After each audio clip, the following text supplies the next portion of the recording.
Hi guys, ఈరోజు noodles సింపుల్గా ఎలా ప్రిపేర్ చేసుకోవాలో చూద్దాం. దానికి ముందుగా స్క్రీన్పై చూపిస్తున్న ఇంగ్రీడియంట్స్ అన్నీ ప్రిపేర్ చేసుకొని పెట్టుకోండి. ఆ తర్వాత స్టవ్ ఆన్ చేసుకొని ఒక బౌల్ పెట్టుకొని అందులో సరిపడా వాటర్ పోసుకొని నూడిల్స్ అన్నీ కుక్ చేసుకొని పక్కకు పెట్టేసుకోవాలి. తర్వాత ఇంకొక కడాయి తీసుకొని అందులో తగినంత ఆయిల్ పోసుకొని అది హీట్ అయ్యాక అందులో ఆవాలు జీలకర్ర వేసుకోవాలి. తర్వాత ఆనియన్స్ వేసుకొని తగినంత సాల్ట్ వేసుకొని తర్వాత పచ్చిమిర్చి, తగినంత పసుపు, మనం కట్ చేసి పెట్టుకున్న టమాటోస్ వేసుకోవాలి.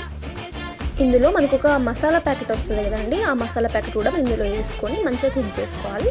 ఆఫ్టర్ మనం కుక్ చేసుకొని పక్కన పెట్టుకున్న నూడిల్స్ కూడా ఇందులో వేసుకొని ఒక 5 to 6 minutes వరకు మంచిగా కుక్ చేసుకోవాలి. ఆ తర్వాత కొత్తిమీర వేసుకొని స్టవ్ ఆఫ్ చేసుకోవాలి.